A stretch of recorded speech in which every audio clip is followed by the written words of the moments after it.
앞에를 보셔도 괜찮겠습니다. 네. 사도행전 18장 1절부터 6절까지 말씀 다 같이 합독하겠습니다. 시작. 그 후에 바울이 아덴을 떠나 고린도에 이르러 아굴라라 하는 본도에서 난 유대인 한 사람을 만나니 글라우디오가 모든 유대인을 명하여 로마에서 떠나라 하므로 그가 그 안에 브리스길라와 함께 이달리아로부터 새로 온지라. 바울이 그들에게 가매 생업이 같음으로 함께 살며 일을 하니 그 생업은 천막을 만드는 것이더라. 안식일마다 바울이 회당에서 강론하고 유대인과 헬라인을 권면하니라. 실라와 디모데가 마게도냐로부터 내려오매 바울이 하나님의 말씀에 붙잡혀 유대인들에게 예수는 그리스도라 밝히 증언하니 그들이 대적하여 비방하거늘 바울이 옷을 털면서 이르되 너희 피가 너희 머리로 돌아갈 것이요 나는 깨끗하니라. 이후에는 이방인에게로 가리라 하고. 아멘. 오늘따라 말씀을 읽는데 왜 제 목소리밖에 안 들리는 거죠? 네. 일주일 동안 잘 지내셨나요? 네. 저는 이제 이렇게 일주일 동안 성도님들 생각을 많이 합니다. 많이 하면서 잘 지내고 계신가 싶고, 또 9월달이 시작됐잖아요. 9월이 시작되고 비도 많이 오고, 그리고 우리가 창세기를 읽기 시작했는데 어떻게 잘 읽고 계신가 싶고 이런 생각이 들 때가 많습니다.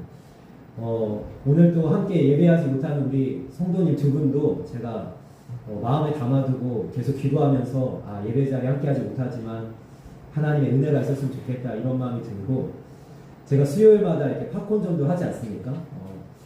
제가 이번 주에는 우리 어머니 걱정을 좀 많이 했습니다. 네. 왜냐하면 수요일에 팝콘을 들고 경로당에 갔는데 안 계신 거예요.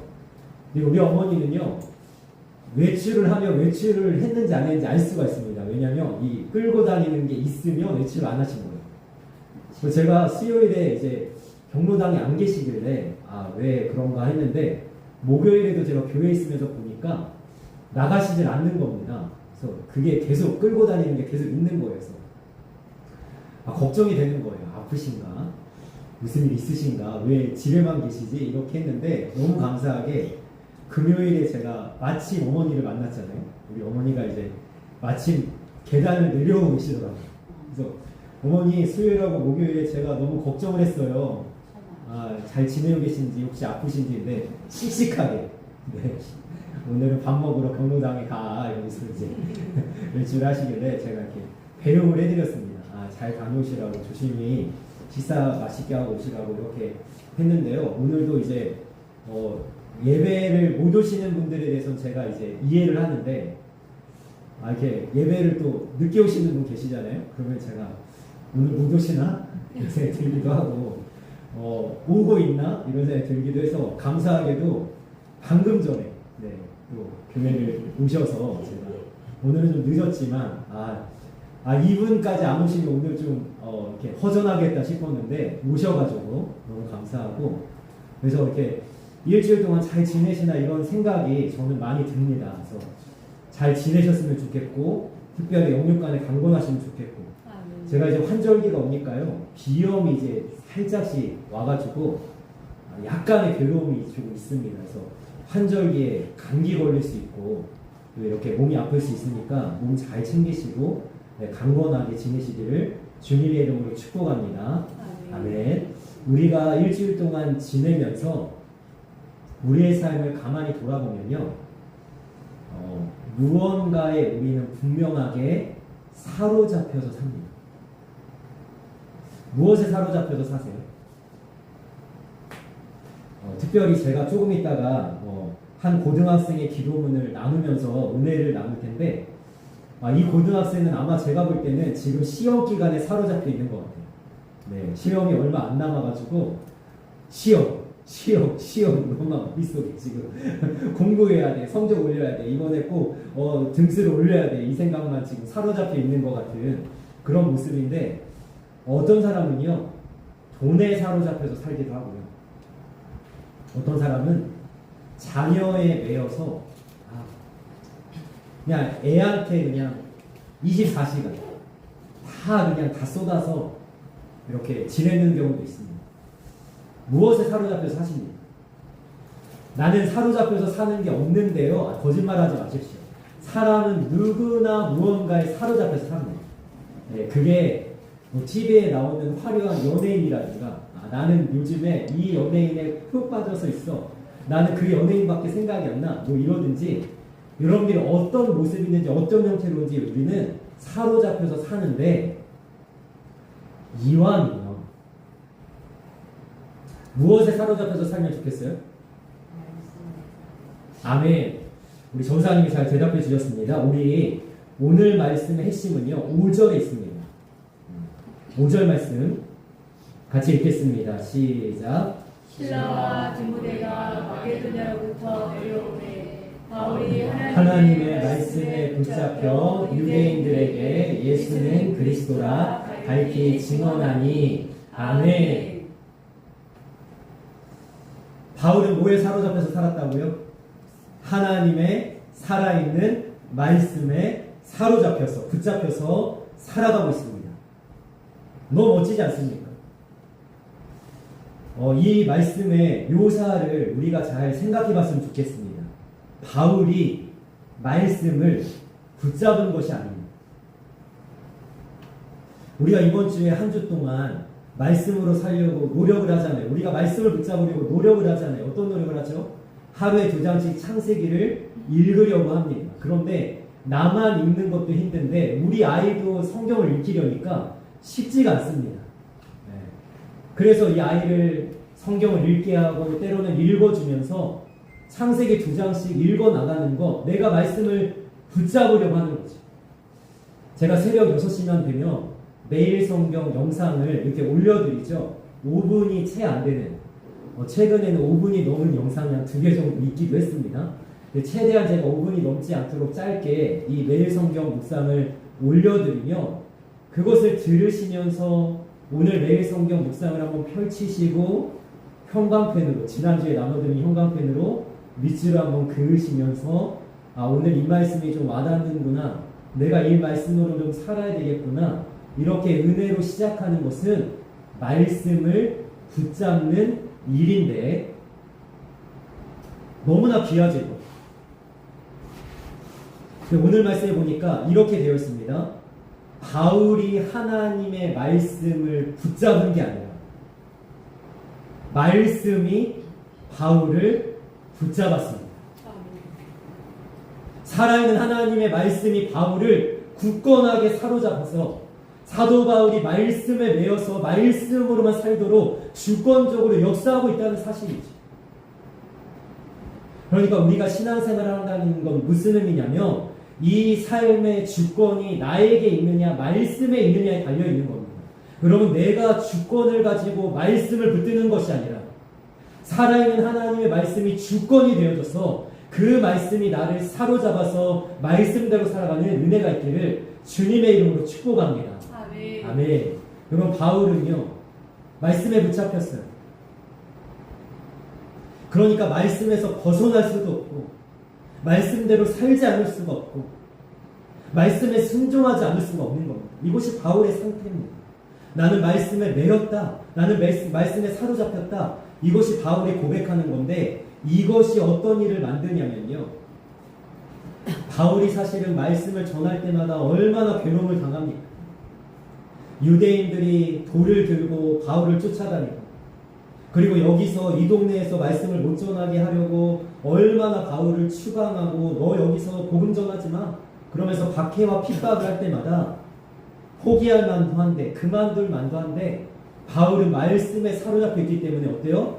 그것을 포기할 수가 없는 거예요. 가는 곳마다 말씀을 전하고 또 바울의 머리부터 발끝까지 가득 찬 것이 말씀밖에 없기 때문에 바울을 건들며 바울이 입만 벌리면 뭐만 나오냐면 말씀만 나오는 겁니다. 우리 교회 이제 초등학생 우리 귀한 아들이 하나 있잖아요. 우리 친구가 있는데 지금은 아니지만 몇 년 전에 공룡에 사로잡혔던 적이 있어요. 이 친구가. 저 공룡책을 얼마나 많이 봤는지 제가 볼 때는요 다 티라노사우루스 같고 뭐 제가 아는 게 티라노사우루스가 없는데 이 친구는 공룡에 사로잡혀 있으니까 온갖 공룡의 이름을 다 외우고 있는 겁니다. 그래서 뭐예요? 이 친구를 건들면 공룡만 나와요. 공룡. 우리 전사님의 손주 중에도요 자동차를 엄청 좋아하는 손주가 있거든요.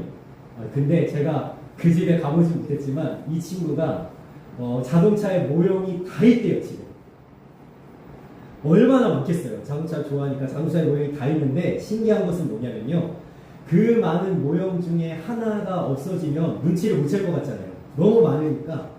그런데 하나만 위치가 바뀌고 이렇게 없어지면 바로 안답니다. 이거 어디 갔냐? 난리를 치면서 찾는 거예요. 여러분 이게 사로잡힌 사람의 모습. 내 머릿속에 내 마음속에 가득한 것이 내 입을 통해서 내 삶을 통해서 나오기 마련입니다. 뭐가 나오고 계세요? 우리의 삶 속에 뭐가 가득해서 무엇이 나오고 있습니다.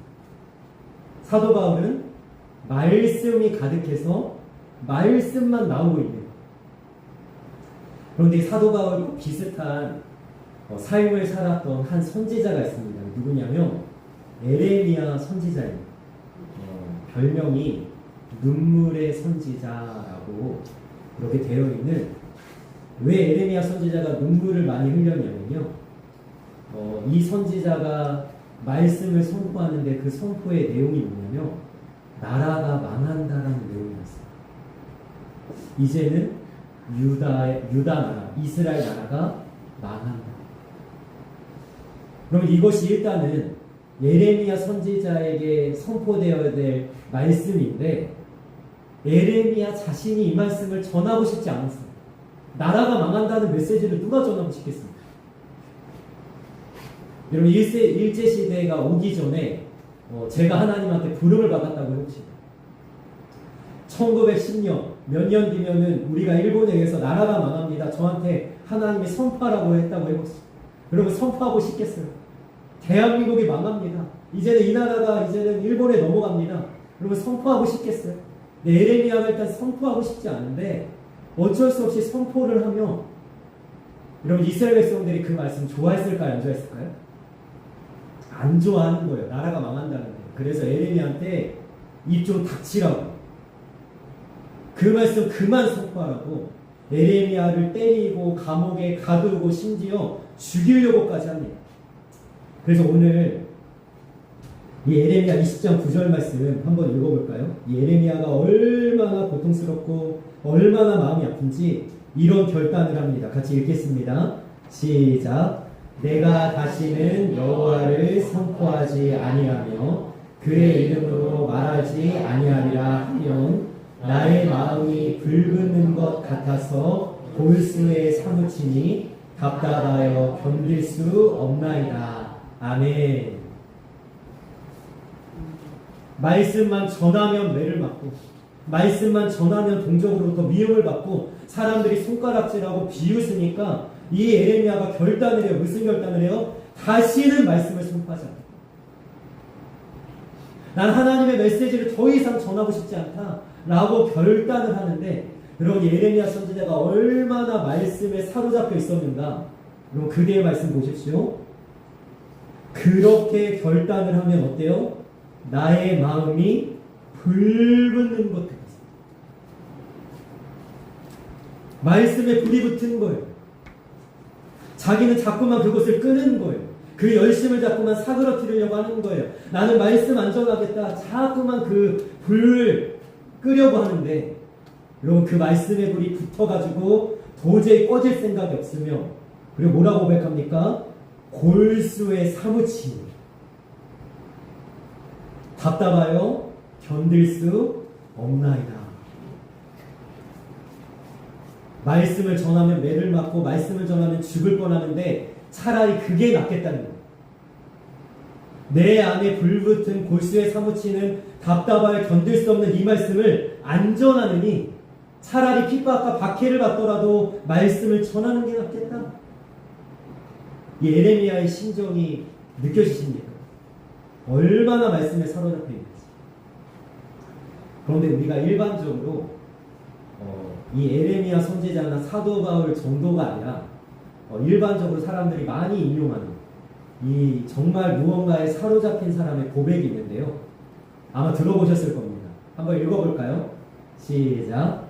하루라도 책을 읽지 않으면 입안에 가시가 돋친다.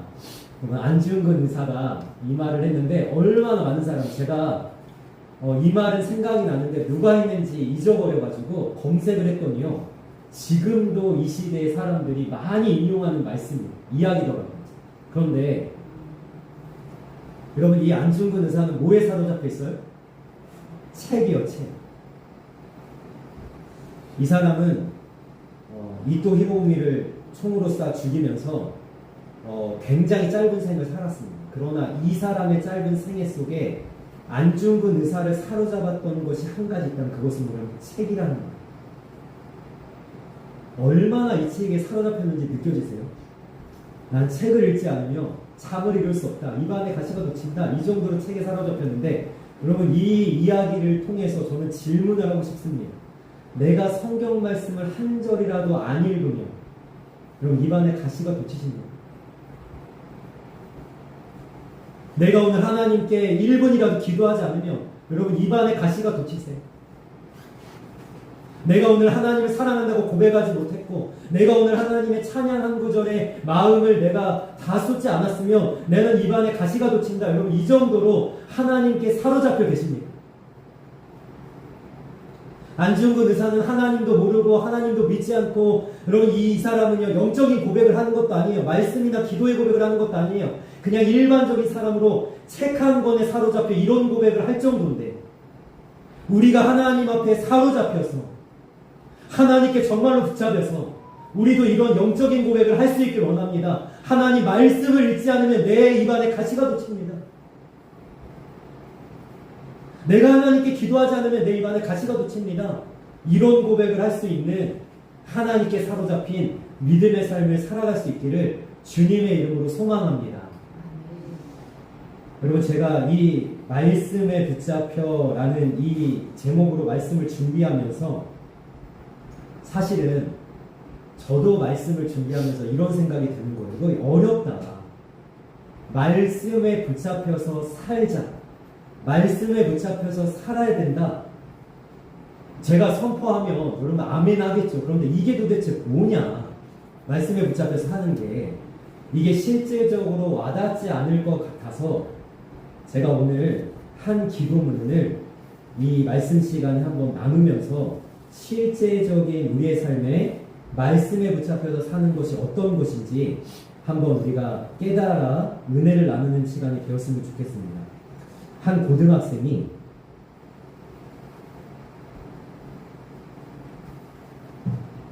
하나님 앞에 기도 제목을 올려드렸습니다.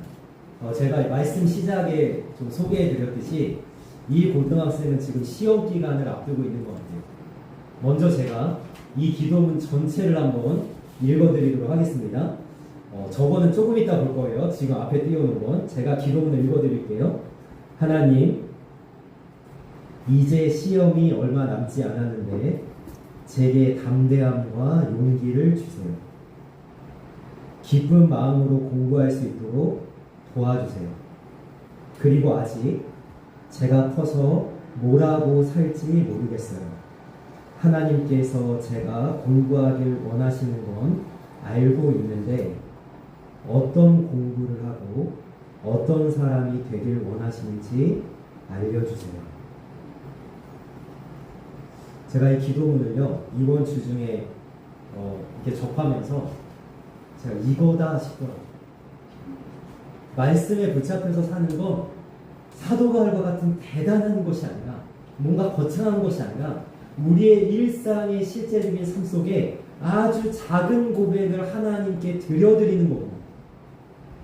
제가 이 기도문을 세 부분으로 좀 나눠봤습니다. 첫 번째, 하나님, 이제 시험이 얼마 남지 않았는데 제게 담대함과 용기를 주세요.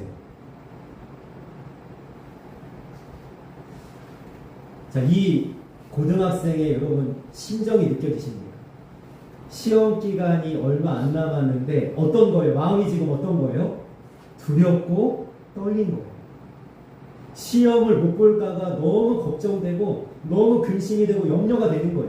잠을 못 이룰 정도로 이것이 자기에게 긴장감을 주는 거예요. 견딜 수가 없는 거예요. 나는 이거를 떨쳐낼 수가 없는 거예요.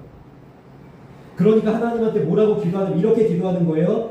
담대함과 용기를 주세요.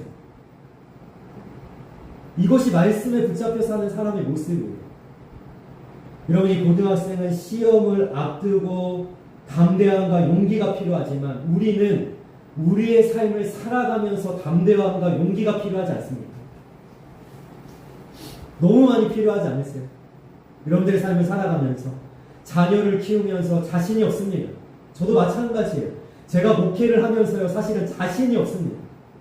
오늘도 말씀을 열심히 준비한다고 준비했습니다. 그리고 강단에 섰습니다. 하나님의 메시지를 들고 강단에 섰습니다. 그런데 얼마나 두렵고 떨리는지 몰라요. 오늘 메시지를 제대로 전달할 수 있을까? 하나님의 말씀을 정말 제대로 선포할 수 있을까? 이 두렵고 떨리는 가운데 말씀에 붙잡혀 사는 사람은 어떤 고백을 하냐면, 하나님, 담대함과 용기를 주세요. 언제 제가 겁이 나고 좀 떨리는가 봤더니 제가 새로운 사람을 만나는 걸 좀 두려워하더라고요. 새로운 장소. 제가 이번 올해에도 한 2번 정도의 세미나를 다녀오지 않았습니까? 거기서 어떤 사람을 만날지 모르는 거예요. 어떤 일이 벌어질지 모르는 거예요. 그러면 저도 두렵고 떨립니다. 특별히 저는요, 지금 20대를 마무리하고 30대를 이제 시작해야 될 우리 두 청년을 위해서 많이 기도하는데, 모르겠어요. 이 청년들은 20대가 끝나고 30대가 되는 기분이 어떤지 저는 모르겠어요.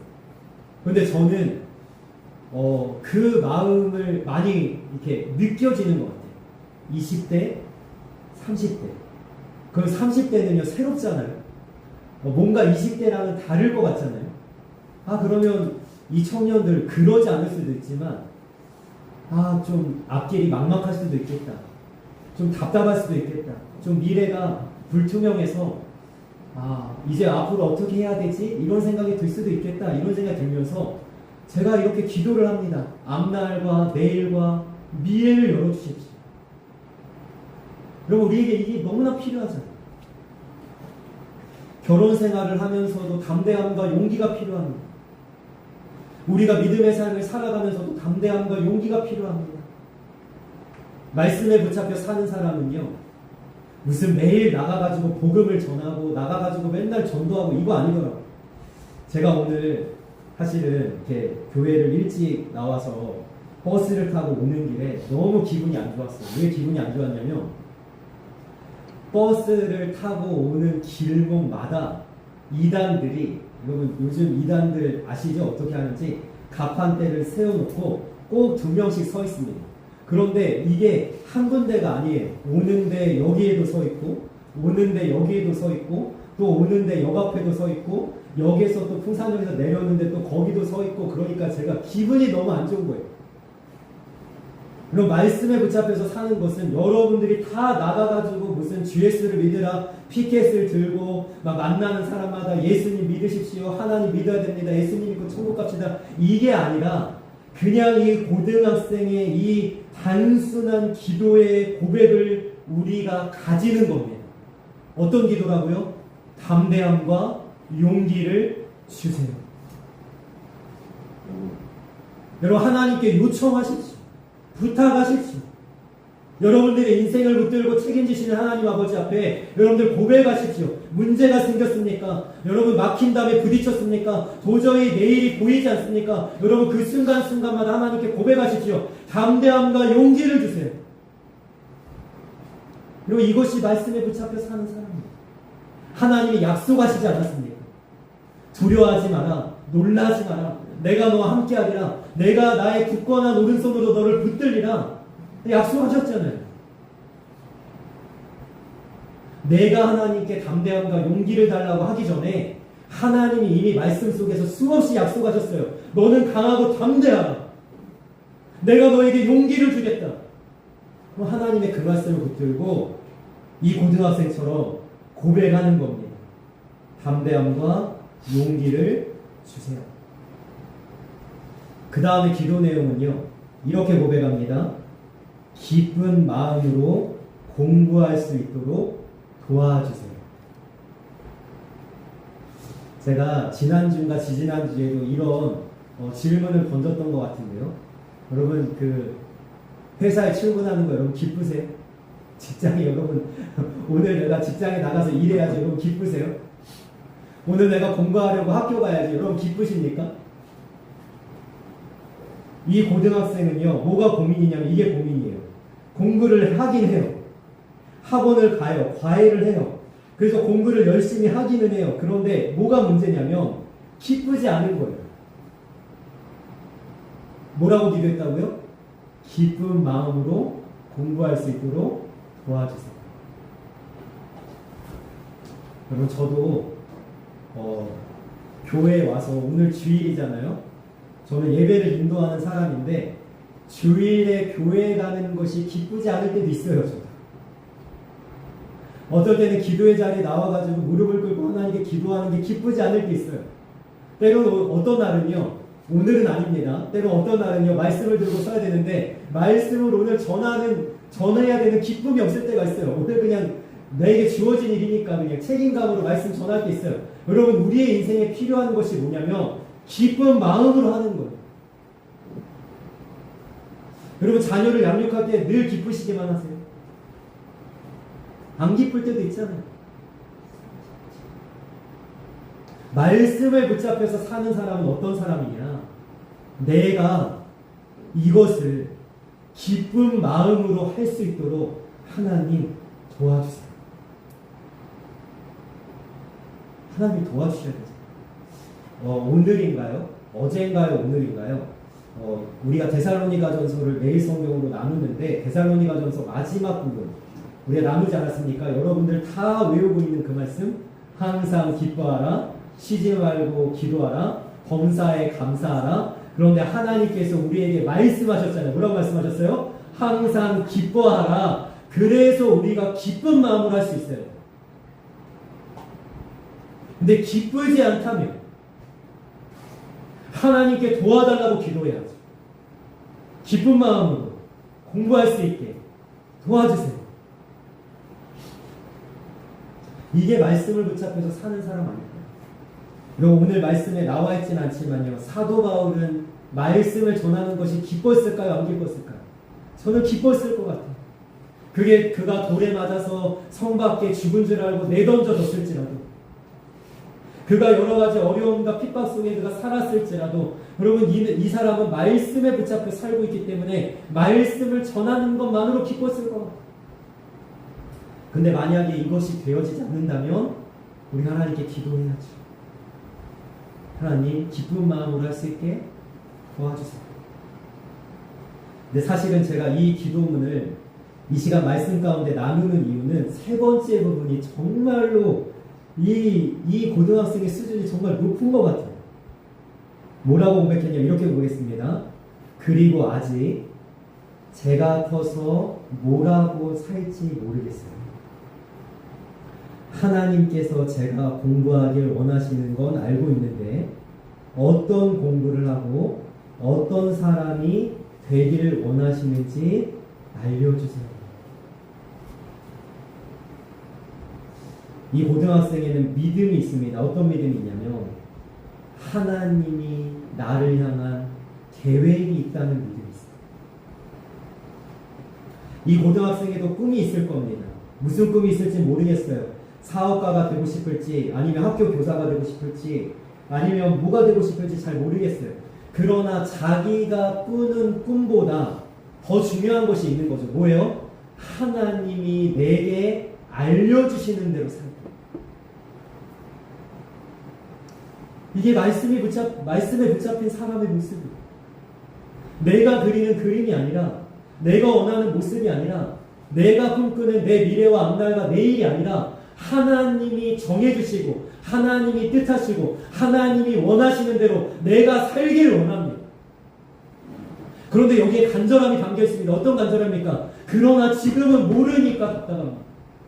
지금은 알지 못해서 공부를 하는데 목적이 없습니다. 하나님 알려주세요.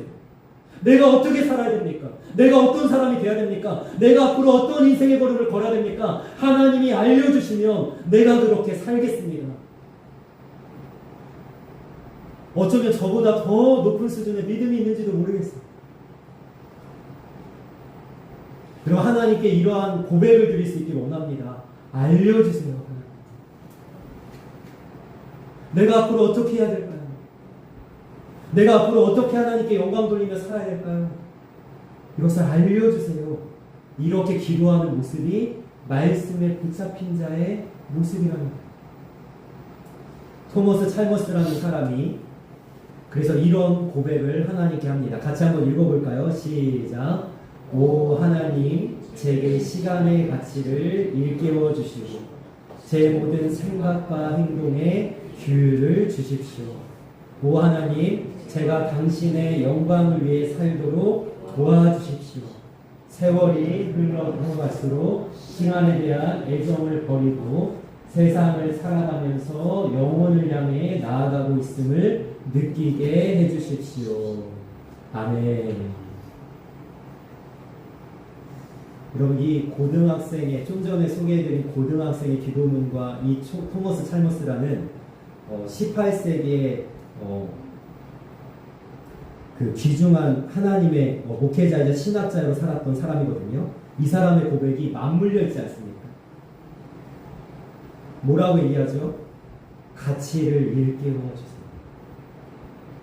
여러분, 우리에게 시간의 가치를 알아야 말씀에 붙잡고 살아갈 수 있는 거예요. 뭐라고 얘기합니까? 또 제 모든 생각과 행동에 규율을 주십시오. 여러분, 우리가 방종하면 안 되잖아요. 말씀에 벗어나서 내 멋대로 살면 안 되잖아요. 하나님, 딱 하나님의 말씀의 기준에 내가 맞춰서 살게 해주십시오. 그리고 이렇게 고백합니다. 도와주십시오. 뭘 도와달라고요? 하나님의 영광을 위해 살도록 도와주십시오. 그리고 사실은 제일 마지막 문장은 좀 어렵긴 하지만 이렇게 좀 말씀을 드리면 좋을 것 같아요. 하나님이 나와 함께 하심을 느끼게 해주십시오. 하나님이 나를 위해 일하고 계심을 느끼게 해주십시오. 하나님이 나의 모든 인생을 주관하고 계심을 느끼게 해주십시오. 이것이 말씀에 붙잡혀 있는 사람의 고백이라는 거죠.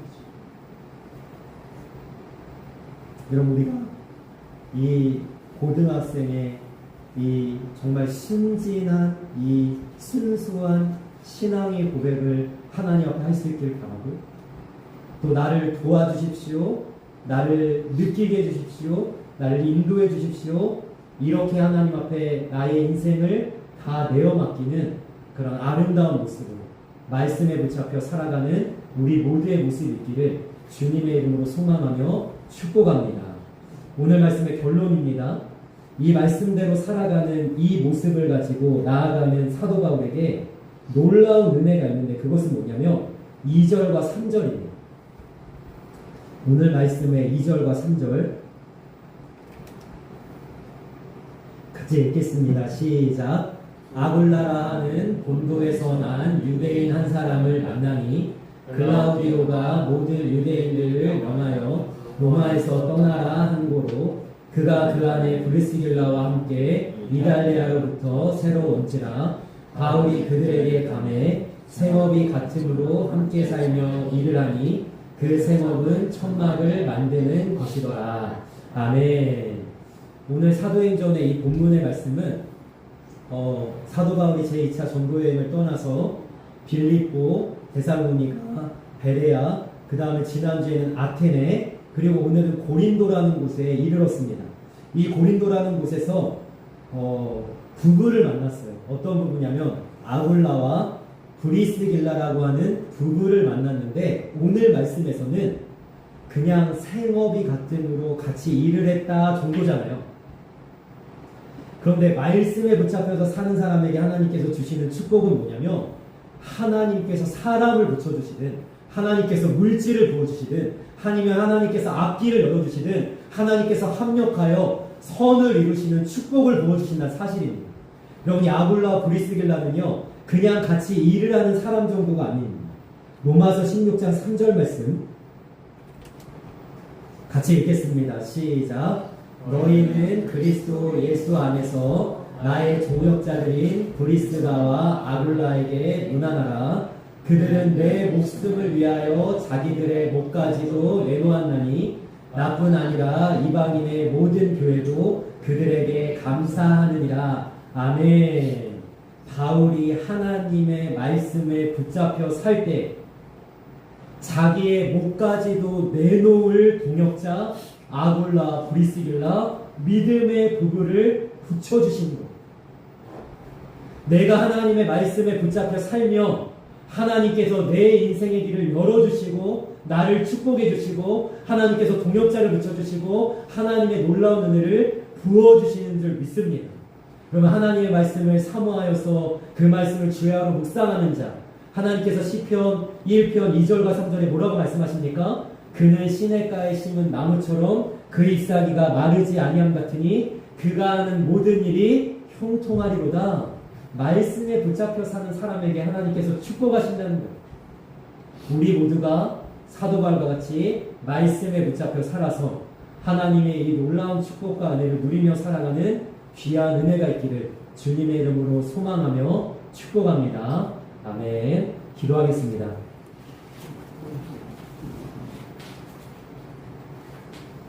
사랑하는 아버지, 우리가 무엇에 사로잡혀 살아가고 있습니까?